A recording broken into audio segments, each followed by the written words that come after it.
Yes, but don't think about that. Think we can't edit. But we can do bloopers. Well, that's true. But, We can do all right, bloopers. let's go. But think about it, can't be edited. Can't be edited. All right, let's go. All right.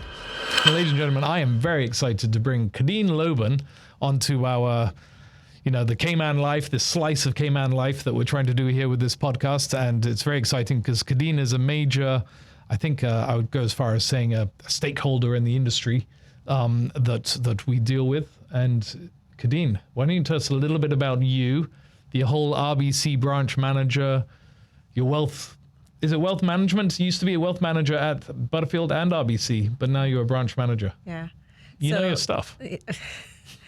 Thanks, Mike. And it's always good to partner with Property Cayman. We do a lot together. I have been in the industry for almost 20 years in Cayman. Yep. So always been private banking, wealth management, from Coots to RBC Wealth. Did a little stint at Butterfield and came right back home. Yeah, good for you. Awesome. So generally speaking, what I've enjoyed about our business relationship over the years, first of all, we're neighbors as well. So we're friends. We pass each other on the road when I'm walking the dog and the baby and all that sort of stuff. All the good stuff. But you're very responsive, you answer the questions, and that bodes well when we're putting our clients in front of you when it comes to mortgages, regardless of where they are on their property journey. You and your team, in fact, are great. And I'll even go as far as saying that you're extremely competitive now as you're building your portfolio at RBC's, I suppose your mortgage portfolio.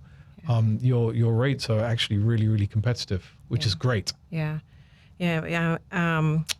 Our purpose, RBC's purpose, helping clients thrive and communities prosper. So clients are at the center of everything we do.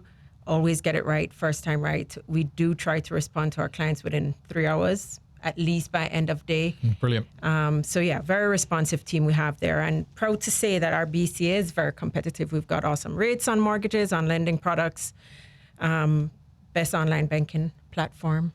Sure, I've always felt that regardless of the industry that we may work in, it's not necessarily, shouldn't necessarily be our focus. We should be more thinking that we're in the relationship business. Building. And from my perspective, property sales and rentals and landlords and tenants and all of that sort of stuff is almost a byproduct of what we do. But if we focus our attention, just like you are, you're a very customer-centric outfit. Yeah. And I think that is the game changer. That's the difference that it makes. Yeah. Focusing in on the relationships. No, agreed, Mike. That's why we do so well together, That's right? It is the relationships that we build. It's the advice that we give to the clients. It's not about selling a product. It's about that client and what's best for them. It's about referring them in if they need legal advice, accounting, whatever it is, we're able to assist as best as we can. So all about the client relationships. So you've been in the new position for only a short few months so far. Yeah. How long has it been? 3 months. Is it just 3 months? It is 3 months. It feels like forever.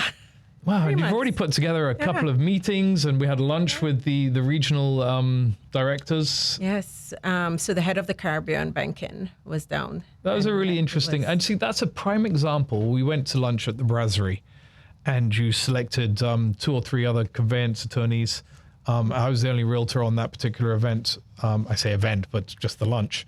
And then 4 or 5 of your key, the managing director, the head of commercial. Shane, is he head of commercial? Is that? Corporate banking. Corporate banking. And of course, Chris. Head of business banking. Yeah. Rulon and Erica, our country head. That's right. Yeah. But the conversation at that table was exactly what we're talking about. It was really, let's collaborate. Let's discuss the trends, where things have come, where the frustrations and challenges are. How do we overcome these obstacles? And it's that connection that is the game changer, as far as I'm concerned, when it comes to passing on that knowledge and guidance to our respective clients. Yeah. No, agreed. No, I enjoyed that very much. So thank you again. So we both have medium-sized teams. What do you love and hate about management? People. It's all about the people. So there's lots of things I love. Hate's a bit of a strong word. So we look at things more of opportunities, where can we see the opportunities to improve? Right. So same thing that I love is the same thing that I can find many opportunities, and it is the people, right? Yeah. So I enjoy working with people, trying to develop the skills, etc. in the same breath, it does break my heart when I see some people not performing at their full potential, right? And that's reality. Not everybody will do it. And it's trying to encourage them because I know that they have it. I know it's in there, so encourage them, building that self-esteem, and then in turn, increasing productivity. At RBC every year, we do our strategic priorities. And 2 of the strategic priorities this year is engaged and empowered team and developing talent for today and tomorrow. So those are 2 things that, as a bank regionally, we're focusing on. So we've put a lot into development plans. Where do you want to go? How do we cross-train? You see, what's really interesting about that is that when I left Remax and started Property Cayman with Stefan, we wanted to shift our thinking. And there was Richard Branson's quote, which sounds extremely cliche, but it's almost forget the client entirely. Yeah. Forget the client. Train your team so they could compete against you successfully and competitively. And empower them and help them reach their potential and everything, but treat them so they would never dream of leaving. Yeah. Because most people will shift their jobs and their careers because of personality clashes or not feeling appreciated or recognized. It's not always about money. It's usually that feeling of fulfillment and recognition. Exactly. So I really admire that mindset and that approach, that your 2 strategic approaches is basically team empowerment and helping them find their potential. Yeah. And it feels really good to be a part of that journey. Yeah. Because the client's experience ultimately benefits from that. So it's not forget about screw the client, it's nothing like that. It's just focusing your attention here, because a byproduct of that is the client's positive experience because of a happy team. So right to know. I'll give you an example. I'm a happy employee. I don't normally walk around branded. I'm happy to walk around branded, right? So I am engaged. I'm empowered. I see a career path. And from there, I'm happy to sell, right? Yeah, I am promote and represent. Well, good for you. Excellent. What's the biggest thing you and your team are working on right now? Whether it's the internal systems, and perhaps we've just touched on that, the strategic approaches this year, but the public offerings. What's commanding your brain at the moment? What's taking up your time in from the offering that you're presenting to the public? Tough question. Come on, Khadene. So I wanted to kind of go back to our lunch a bit, Mike, and then I'll come back. Sure, go for it. So just going back to the lunch, at that lunch, we kind of touched on processes, right? And our head mentioned that we know that there are ways and places that we are working on improving from a systems perspective, et cetera. And those things will come, right? In the meantime, we've got the employees who are supporting every process, the client in every process, right? So coming back from a products perspective, we just came off of the mortgage campaign, mortgage ideas shipped around you. We got inundated, really so many applications from that campaign. It's a good problem to have. We're happy that we got a lot, but it means that it's a little bit slower than we would have normally been or take to get things done. So that now we're wrapping up. So campaigns ended, but we're now processing applications. We've launched our auto campaign. Who? So auto campaign. Yep. So we've got an auto campaign going on, rates of 5.25% for a car loan. Okay. So, and that's... Which is really good. Yeah. Aren't they usually 17% or something ridiculous? Yeah. So how can the bank...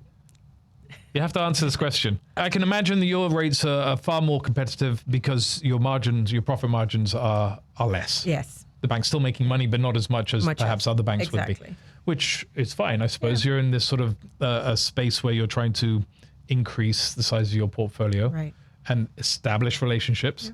And then from my perspective, what we do is we're all about nurturing those relationships forevermore, because the lifeline of that relationship will just continue to feed the business. Yep. So that's how you're doing it. Next year we'll be celebrating 60 years, huh? 60 so we're years. not going anywhere, and now we're really in a growth phase. Cayman is growth. How are you enjoying your new location? I like it. Yes, I imagine you would. I do. It's very nice there. Yeah. Cayman Bay. No. Oh.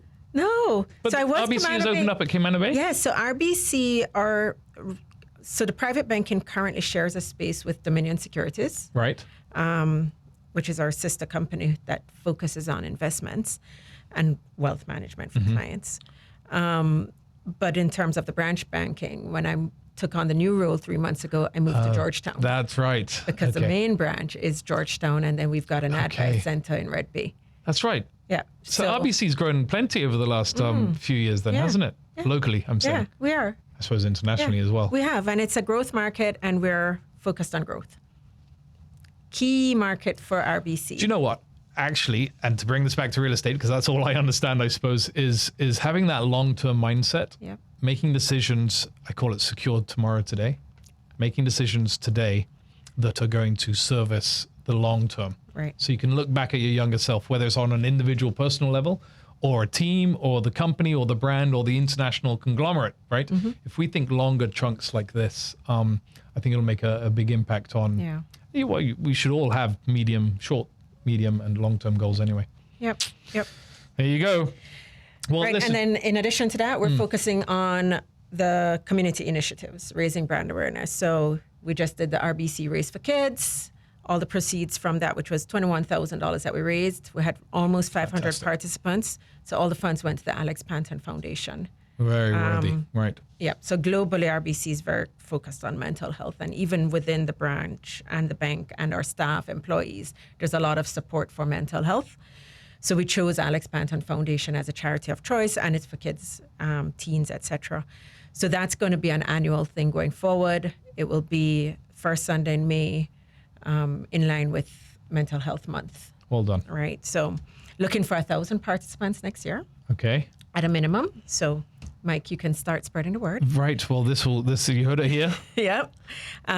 We also participated in the Earth Day Chamber cleanup. Yeah. On the weekend gone, on Saturday morning, there was about 20 of us RBC volunteers at the Mastic Trail with the National Trust planting some native trees. Well done. So, yep, I had a shovel. Did you? I did. I have a shovel. Check out my LinkedIn page. We've got a lot of pictures. Okay. Yep. So is that the first and last time you'll hold a shovel? Is that? Very first time. I'll do it again next year. Right. So lots of community things. We do scholarships for the UCCI children, or students rather. We do the spelling bee competition, Leadership Cayman program, and we've recently agreed to a sponsorship with Cayman Arts Festival on their after-school brass program. So more details to come on that. Wow. Yeah, so we'll support that. You know, one of our company policies, Property Cayman, is that any team member, first of all, we hire slow, fire fast is the concept. So to get through the door, our recruitment strategy is pretty strict. Yeah. And one of the requirements is that you are a active member in the community. We feel very strongly that, first of all, I think we all have a moral obligation to participate in our community. And it could be in anything. It doesn't matter to what extent, but if we all just do a little bit. But when there's a bank, a brand like RBC that has an actual company policy of community involvement, it goes such a long way. We require each individual at our company to do something. Like Jen's off in Berlin at the moment, Special Olympics. She's absolutely incredible. And we've got Big Brother, Big Sister, Crisis Center, 100 Men That Give a Damn. Yeah. There's Humane Society. We're all doing a little bit of something, but the company itself, we figured we wanted to keep it focused in on our industry. What we've done is we've set up Property Cayman Cares, which is focused purely on the affordable housing issue. Yeah. Designed to help young Caymanians get onto the property ladder. And it's a long-term fix, as opposed to most charities are kind of behind the curve scrambling for Band-Aid fixes. Yeah. They're looking for short, sudden changes to a particular scenario or situation. And what we're trying to do is just sort of gather up momentum and collaborate with banks, with government, with just going to say, with conveyance attorneys, with suppliers, contractors, whatever, so that we can actually have a long-term fix to an ongoing issue. You should rope us in, like from an educational perspective as well, right? It's so important to educate the youth on financial literacy and budgeting. Wow, this is a big one. Oh yeah, absolutely. right? The things that they should do to prep to get onto that property ladder. As you said, it's a long-term plan that you're doing. So we do that. We will go in and speak to the UCCI students about financial literacy. So as you're launching. Thank you. Absolutely. You know. We've raised about 150,000 so far, and our goal is to raise $1 million. Now, we may not necessarily know exactly how we're going to allocate those funds at this stage, but when we've got a nice war chest behind us, that we're going to be able to, we'll go to the banks and say, hey, will you do an interest-free loan for 5 years? There you go. We got it. We got a nod. Everybody has. Whatever. To Shane. What the point is that I think if we all participate and do a little bit of something, and when we can collaborate in a relatively small environment that Cayman is, and we all kind of know each other, but working together, we can all have a better and stronger impact. So I'm excited about that. Actually, let's talk a little bit about your financial literacy. Do you remember it must have been in COVID when government allowed everybody to take out up to 25% of their pension. Okay, I've got to be in my bonnet about this, and I think you may know where I'm going with it. So everybody took out the maximum they could take out. And this is where my problem is that a pension is a long-term investment, as we know. But what a lot of people, and this is where the socioeconomic divide starts to happen more and more, it becomes very evident. What a lot of people did was that they went and bought new clothes and a new car and a spoiler for their car, or a wave runner, or a set of kayaks for the family, or what have yous. That money's gone. Gone. Yeah. And what others did was they took out that money and they paid off their mortgage, or they put it in another long-term investment, or some people left it there. And then you were given the option whether or not you wanted to continue the month-to-month participation in the pension program. They just put a pause on it, didn't they? Yeah. And a lot of people said, I'm not going to pay my pension for a couple of years. But the impact that has in the future is crazy problematic. Yeah. It's funny, if you speak to somebody who is retired, and they will tell you they wish they started with their pension much younger, right? Yeah. And didn't take out of it if they had the opportunity. Yeah, absolutely. So it is a part of that retirement planning for the future. And I think they just passed where they're going to allow you to be able to take out more for the home ownership, right? Just purely to pay off your mortgage. Yeah. You're allowed to take up to 100,000, I think they may have said.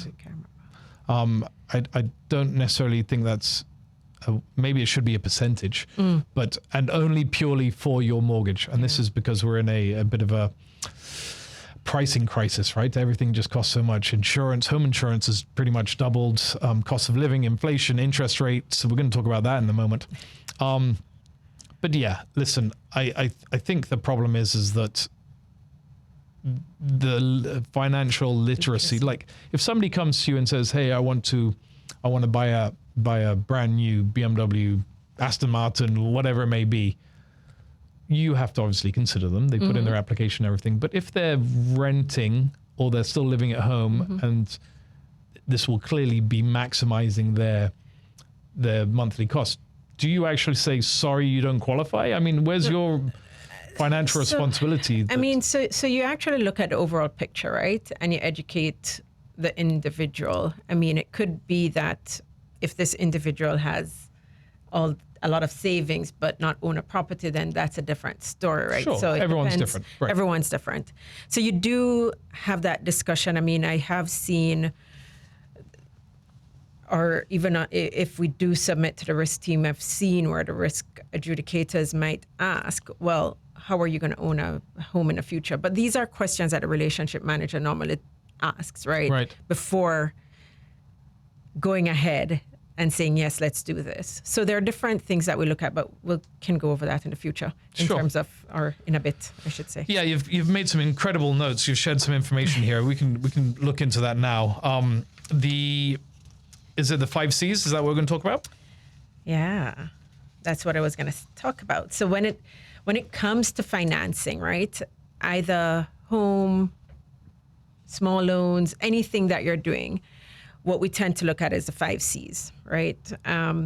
So the 5 C's of credit. The 5 C's of credit. It's a good way to look at it. Right. And it's good for people to understand that this is what the banks look at. And I always say if you're lending your own money, you'd probably be doing the same thing, right? So character. Will the client pay? Who are you? Are you somebody who will make the payments? Capital, what happens if you can't pay? Do you have liquid assets somewhere that you have easy access to that you can then use towards the payment? Capacity, can the client pay? So that's where your debt ratio comes into consideration when we're very cautious and conservative. Can you pay? What's your income? What other obligations do you have? Are you able to make this monthly payment? Your credit history, have you paid in the past, right? So there are people who, for whatever reason, might have missed a few credit card payments or were late on those credit card payments. Those things affect your credit history, right? And then collateral, what are we holding as security? So what happens if you don't pay? So those are the 5 C's that we look at when we're lending. In 2008, 9, 10, I became, and I should add, self-proclaimed king of foreclosures. Oh man, was I busy with foreclosures. I'm sure there were others that would proclaim to be the kings and queens of foreclosures as well. Yeah. But that was a very interesting time because it kind of jumped up and caught all the banks by surprise. Number of people that suddenly couldn't afford to. So the laws at the time were, well, you basically can't pay for 3 months, straight into foreclosure. The law has changed. So the banks have been less likely to loan, like almost I suppose your applications are a little bit more considered and stricter. Yep. So that your clients don't ultimately find themselves in these situations. Right. But you're not necessarily loaning 99% anymore, right? No. So RBC will consider financing up to 95% for residents on the island. And again, all these 5 C's would come into play when we decide, are we going to finance 95% or do we do 80%? Yeah, so if you've got a ton of collateral and the loan to value is very comfortable, lend them up to 95%. Absolutely. Yeah. So you determine that those are just for local residents. I imagine long-term, well-established residents would qualify. Yeah. So for non-residents, and by non-residents, we mean people who do not live on island. So they're foreigners just buying investment property. Then we'll look at up to 65%. And because one of the reasons is you can't use their collateral in a different jurisdiction to give you a safety net here in Cayman. Right. Which is logical. It's understandable. Yeah. And I suppose part of that is that they put X amount, a substantial amount of cash, either in RBC Dominion securities or with the bank, as part of that, I suppose, a cash collateral. Yeah. So there are various things I would look at, Yeah. when it comes to the non-residents. What's interesting is that no two clients are the same. Exactly. Same with us. Exactly. Everybody is at a different stage. They have different visions, different outlooks, different priorities, and everybody has to be considered in their own in their own right. Yeah. Yep. Okay. What about pre-qualification? So a client comes to see me and says, I want to buy this house, and there are other people interested in the house, and the seller's only willing to accept their offer if they can demonstrate that they're pre-qualified. What is that? I mean, listen, I know what it is. Yeah. But the issue seems to be the buyer will say, yeah, I've been to the bank. They said it's okay. The seller actually needs something of substance. So they ask the bank to provide them a letter saying, based on X, Y, and Z, the 5 C's, call it what you will. Yes, Mr. and Mrs. Jones qualifies for the purchase of this $2 million property, for example. So the pre-qualification is different from a conditional approval, right? So pre-qualification is the client will come and sit with us, sit with the lender, and go over everything that they have, right? Their income, their debt, etc.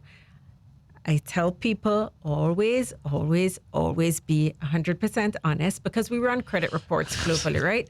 Like, if you're supposed to be honest. Absolutely. Be honest, be upfront, declare everything that you have going on. And then the lender can actually figure out how can they, if there's something that's going to throw the TDS, your debt ratio off, they can figure out, okay, how can I mitigate that?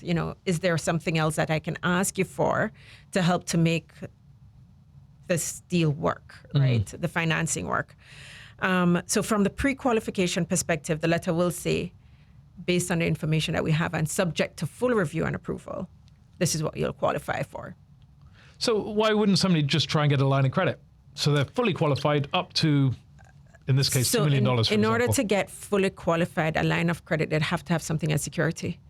Right. And more often than not, people's home that they're trying to buy will become the security. Right. And then you don't normally do a line of credit against a new purchase. That's normally an amortizing mortgage. And all based on existing collateral. Yeah. Yeah. So in order to get full approval, you have to know what are we approving. Yeah. Right. Like you can't get an approval for a property that we don't know if it's going to meet our standards from a valuation perspective, et cetera. Right. So that's why it's a pre-qual as opposed to an approval. Pre-qual. Pre-qual. I like that, the way you said it. Pre-qual. Well, listen, you've assisted numerous clients for me and the team, and we're obviously very grateful. I want to talk a little bit about the market. Mm-hmm. I'm a firm believer that we are in a little bit of a confidence crisis at the moment. We're anticipating that things will calm down a little bit. I've said it before, there have been 5 different occasions in my career where there's been an impact to the local real estate market. The first one was 2011, the Twin Towers. That impacted our visitors to Cayman and confidence of foreigners traveling to Cayman. You mean 2001? What did I say? 2011. Did I say that? Yeah, Sorry, September 11, 2001. Yeah. And then the second one was Hurricane Ivan. Yep. That impacted our tourism product and visitors to Cayman, and it took a while. So we missed probably 2 seasons at that stage. But the main impact was that people had said, well, if you can't go to the Cayman Islands, they went to different islands. Yep. And then they enjoyed themselves so much, they went back to that island year on year. So you have to sort of wait for them to either come back or replace our repeat visitors. The third one was 2008, 9, 10, 11 crisis. Foreclosure king, remember? And then there was the COVID crisis. That was the fourth. I'm calling this one at the moment the 5th major event in my career thus far. And that's a confidence crisis, where it's kind of like obviously inflation, interest rates, which we're going to talk about momentarily. Insurance has doubled. Yeah. It's a lot of people we're not necessarily going to see the same foreclosure situation as before, because I think the banks are a little bit more, they're less exposed. Conservative, yep. And they're also a little bit more lenient, can I say lenient, with their potential defaulting clients. Okay. Is that fair to say? Listen, I don't want to say lenient, like, yeah, sure, don't worry about it. When you get around to paying, you can. It's not that lenient, but it's certainly a case of that they weren't necessarily as exposed, so they shouldn't be that close to the edge of the cliff anyway. Right. Is my understanding of how the banking laws were designed to protect the clients in these events. Mm-hmm. So this being the 5th crisis, the 5th happening. Yeah. I'm calling it the confidence crisis. I anticipate when the Fed stops putting up the interest rates, which I'm hoping will happen shortly, that'll be an indication that we've reached the peak of interest rate hikes. This is my hopes and dreams. Mm-hmm. We have extremely low supply and inventory in the real estate market at the moment, which means that if confidence starts coming back to the market, which no change in the current interest rates will do, then there's going to be people coming off that fence and actually making the decision to move forward and purchase the property. That is going to be call it a surge or a sudden increase in demand to an already low supply to the market, which is going to be upward pressure on pricing because we've got such low inventory. What are your thoughts on interest rates and this projection and this trend? We're seeing Q4 2023 being an active time. Right. What's going to happen, Khadene? Khadene is not an economist nor an investment Neither banker. am I. So we always have to put that out there, right? Right. Disclaimer. Details. So I think I would agree with you, Mike, where, after all this rate hikes, we're kind of thinking and expectations that we're nearing the peak. Yep. So we're nearing the peak. We're now at 8.25% as prime. But there's still no little to end in sight in terms of supply and inflation, right? So I'm not going to speak to that. There's We don't know where that's going to end. I think my problem is I've got too short a sight. I think it's going to take longer than I would hope and expect. Right. I wonder if that's going to come into play with my projections. Yeah. In full transparency, I mean, this is what we see happening. Because in the 2008-9 crisis, it dragged on for 3-4 years. Yeah. So I think the full impact of this is going to continue from some time to come. Yeah. For some time to come, absolutely, fair enough. But does that mean that the banks are going to be shy and super strict in their lending for the next 2 or 3 years? So we won't be changing our policies, right? I mean, I think, like you said, we're already very conservative in terms of how we lend from a debt ratio for all the right reasons. Absolutely. So that won't change. The policies are there, and they're there to protect the clients, as you said. From an RBC perspective, we've been educating clients, existing clients, and as we're onboarding clients, right? What can they do with these rising rates? We've seen 145% increase in the amount of clients who've opted to go fixed rates. Really? From last year. So you'll sit with your clients. I mean, we work with our clients through growth periods, and we're working with them through periods of challenging times, right? So like you said, we have a very low delinquency rate, right? We are educating clients. We're actively calling the clients. We're telling them what their options are. If a client comes in and speaks to us, we give them the options. You can, if you're qualified to extend a term, we'll do that. That will reduce the payments. We'll look at the fixed rates. I mean, Prime's at 8.25. We're doing fixed rates at like 7. So that gives them a better payment amount and stability. So we're working with clients, right? Absolutely. Yeah. And I think that's fantastic. You have to. And I think I would encourage absolutely everybody to chime in with your bank if you haven't already, just to, at least if anything to understand what your options are. I'm also a big fan of changing the mortgage payments to weekly as opposed to monthly. Yeah. Because that kind of chips away at the capital a little bit more, so you're less exposed to interest. Yeah. And we do that. And extending, you can have weekly or the monthly, bi-weekly. Yeah. So we have clients who do that. Yeah, I think that makes sense. Again, chipping away a little bit more frequently. What would be your advice for buyers and sellers in the current market? All right. Now, the market's always changing, right? And I appreciate that everybody's different, and it depends where you are on your property journey, as we like to call it, and where you are at your stage in life. You know, a retiree is very different to that first-time Caymanian buyer buying their first home. But either way, buying a home is still a huge investment, right?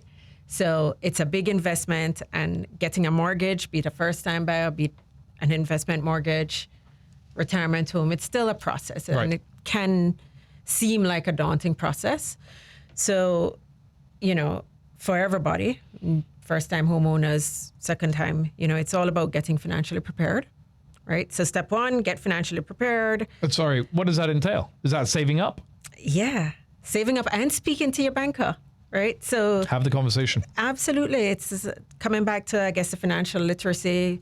And as you're further along in the journey, you have your wealth planners and your investment bankers. I was going to say, absolutely. You know, you've got to map out your next 100 years, if not longer. And that may sound crazy, but if you've got a plan, then you're going to move in that direction. But if you don't have a plan, you're just going to be sort of bumbling around in the whirlwind of life and be distracted, and we'll wake up come retirement and like, I can't afford to live. I used up all my pension back in 2023 and I got nothing to keep me going, and now I need to sell my home and you know, I don't know, require the states to help me eat.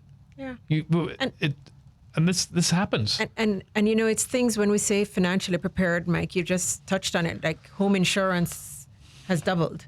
So it's not just thinking, okay, well, I want to buy something. Let me talk to my lender just about how much I'm going to pay monthly. It's what's going to happen in a few years when the home needs repairs.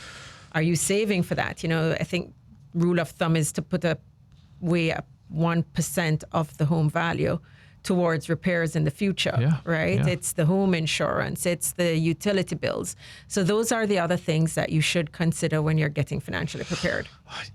Your deposit. This is music to my ears. So the number of homeowners associations in Cayman that do a cash reserve line item in their monthly homeowners fees, the strata payments, is painfully low. And what we've noticed is that predominantly along the 7 Mile Beach and the higher end stratas and homeowners associations have that cash line item, right? The lower you go into the different sectors of homeowners associations, the less that appears at all, which is very short-sighted. Yeah. And it doesn't matter even if it's $25, could be $10 per unit per month that goes into this, a little bit of something over a long period of time on a consistent basis. When you need to replace the roof or your air conditioning or insurance goes up, then all of a sudden you've got that cash there for you instead of having to dig into your pockets for something that you may not actually have. Exactly. So I almost require the strata laws should require there to be a cash line item in the monthly HOA fees, because being prepared, well, you get to sleep well at night. Yeah. Yeah. It's just, it alarms me that stratas, and I understand why, because the homeowners will vote on, well, no, I don't want to increase my monthly exposure, particularly now. Yeah. But every little bit counts. It does. It does. It does. Seriously, can the bank not require, well, okay, sorry, we went on a tangent there. What you're requiring is the bank to understand the likelihoods that it's not just your mortgage payment, it's what the strata fees are going to be, what the cost of electricity is doing, inflation. And we don't include like the utility bills. We'll include a strata, in terms of calculating your debt ratio. Yeah. But we leave, there's a good amount of disposable income left to cover those other items. But very important to have that there. That 1% for future repairs, strata, and if you're just a homeowner, right, with no strata. It's tough, right? I get it. In fact, I've been having this conversation with my sister. It's like, I can never get ahead. You and Nick are so successful. I'm like, wait a second, Vix. Don't worry. First of all, don't worry. Don't panic. There are opportunities everywhere. And all she has to do is shift her mindset to thinking a little bit longer term. Long term. So instead of buying something fancy, I call it the latte effect. Maybe you shouldn't even be drinking coffee or as much coffee. But when you spend that $7, $10 for a coffee every single day, imagine if you didn't drink coffee, you can you'll save a lot of money. So it's funny, Mike, because that's my second point, anticipating some lifestyle changes. There are certain lifestyle changes that you'll have to make in order to ensure that you have the savings there. Have you factored in these things? Like, as you said, okay, no coffee, no Starbucks, you might have to buy some Nescafe at home. Or stop drinking coffee entirely. Hot water. No, absolutely. I think the short-term disruption to your current lifestyle or the lifestyle that you've become accustomed to should be redesigned, taking into account your future needs that you may not even remotely know what those needs may be, but it's inevitable. You talk about AC, and my AC went recently, and it costed a bit of money to fix. And I'm happy that I have that money put aside, that I didn't have to stress about, And you're talking $10,000, $12,000 to replace the AC condensers and stuff. Plenty of money. Alternatively, you just get to learn to live with hot air. I don't think that's a possibility, particularly in the summer. It's hot out there right now. Yeah. Wow, it's hot. Not in Cayman. I don't think anybody in Cayman could do that. Huh? No. Yeah. No. But there are people that can't afford that. Absolutely. There was the electricity costs have gone up, of course. The cost of fuel's gone up. So CUC sent out an email the other day. I'm sure you got it. They would have sent it to everybody. Ways in which you can keep your costs down. Keep the fridge. I tell my wife all the time, shut the fridge. Shut the fridge door, please. But also, like, the back patio door will be open, the air conditioning's on, and then she's going through the front door and she forgets something and she comes back into the house. And I go and like, babes, you didn't shut the front door. And I'm standing there, I can feel the cold breeze, the last 2 hours of AC out the door. And then the machine has to work hard to get back to that nice cool temperature. So shut the door, right? Close the curtains in the day when you're not there so the heat isn't coming in, and try and insulate your home a little bit better. Yeah. Close the fridge, turn your AC 1 degree a little bit higher was another suggestion they made. Anyway, turn the AC off when you're not in the house. Yeah. Things like that. But I think if we can all shift our mindset and just the lifestyle, that's where we're coming from on this point, is you may not know what you're saving up for. Don't just react to the current cost of living crisis. We should have been thinking about this years ago, but here's your opportunity to save money in the interim, where you can. But when this cost crisis passes, still continue to save where you can, because it'll protect your future. Secure tomorrow, today. Yep, I like that. I mean, I'm in a constant state of preparation. My team calls it a constant state of panic. I'm like, well, you could call it a constant state of panic because something's going to happen. I don't know what, but something's going to happen.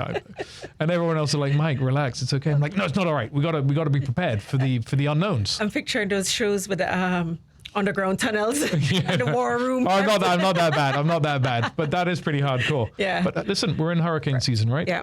You got to make sure you've got your water, because if there's a hurricane coming and you go out to get water, what happens when there's no water left? Yeah. Always be prepared. I sold you your property. How long ago was that? 2012. I moved in 2012. So you sold me that in 2011, right? Was it really in 2011? Yeah, it was pre-construction. That's right. Yeah. So I was there every day. Yes, you were. I remember. Yeah. Woo. Stalker. Well, you didn't make my life easy. And then you brought your parents over at one point and they roughed me up too. They're here now. Are they? Yeah. Haven't you seen my dad walking? I haven't actually. I figured you probably would have. Yeah. What's your property journey? What's your, if I may ask, and you don't have to share anything you're not comfortable sharing, but I always see property as and perhaps I've had too much of the real estate Kool-Aid, but it's a long-term asset. It's an excellent investment that through the course of time, no matter what happens, the market will ebb and flow, but through the course of time, there will be the value of that home will always increase. Yeah.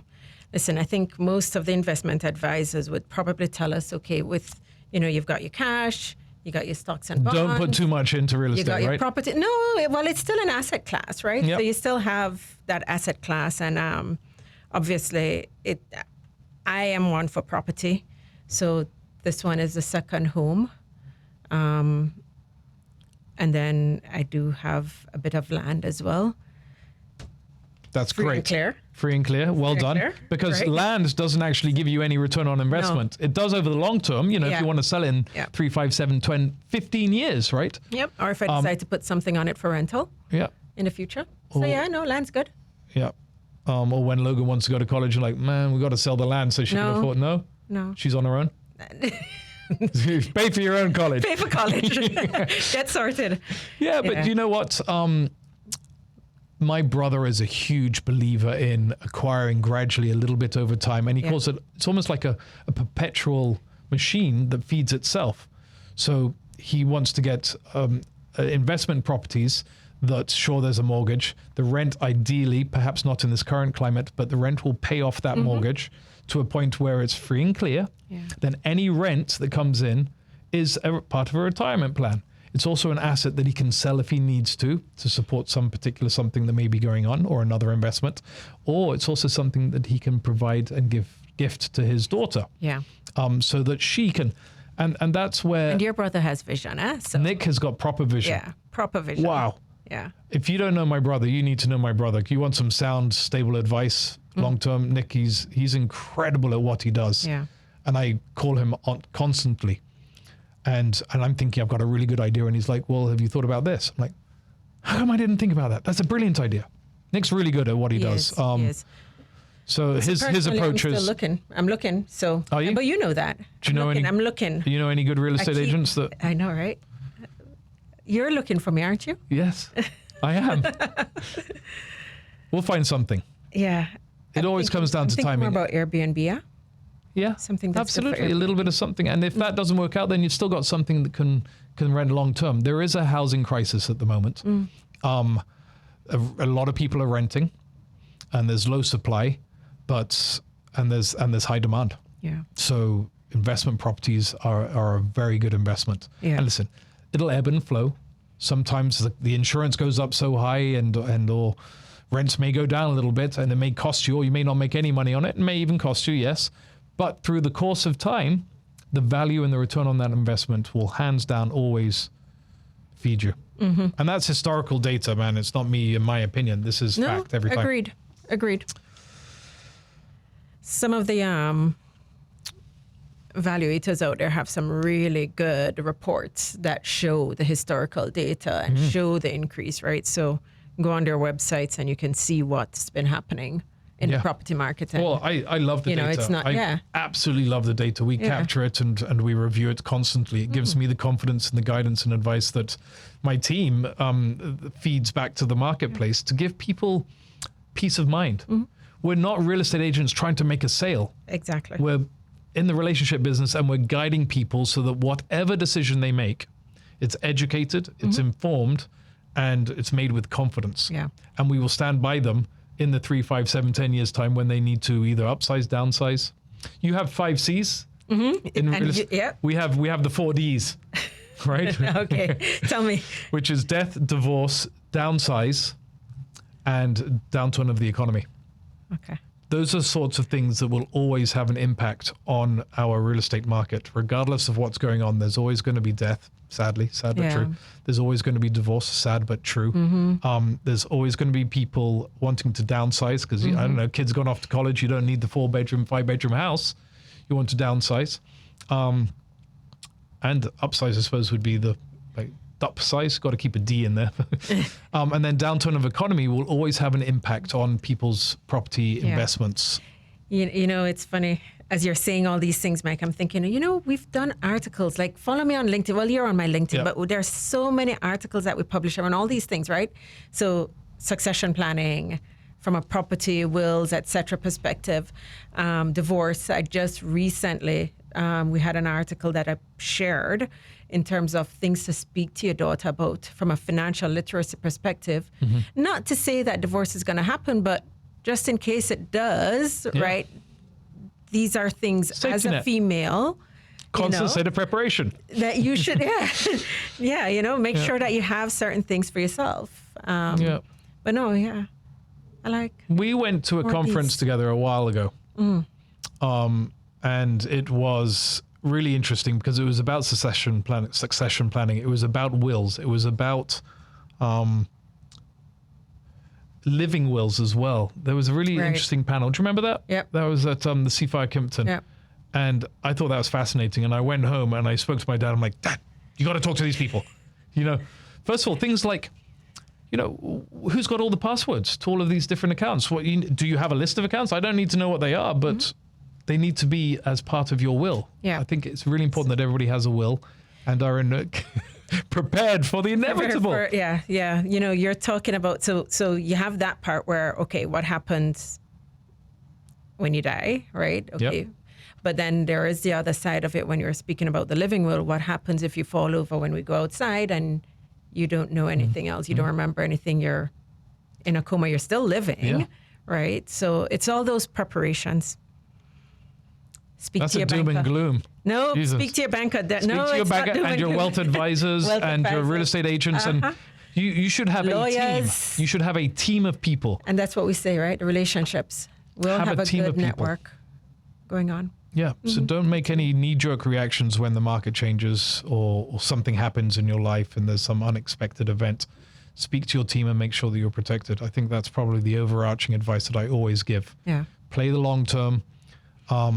Be patient. Save. You may not know what you're saving for, but one day you'll wake up and you realize, wow, I sleep well at night. I've protected myself from this unexpected event. Yeah. Beautiful. Yeah. Khadene, I've really enjoyed this chat. Thank you very much. I continue to enjoy our business relationship. I know my team deals with you and your team. It's fantastic. And I'm very grateful for all you and your team, what you do, particularly the corporate citizens, that the stuff that you're doing for our community is a big win for me. I think that's fantastic. And I congratulate and I'm very grateful on behalf of our community for all you're doing. Yeah. So. 60 years here. So we're here helping the community prosper. One at a time. Yep. Hey, well, good for you. And thank you very much again for joining me and the Property Cayman team on this slice of Cayman's life. Thanks, Mike. All right. We'll see you right. soon. Bye. Cool.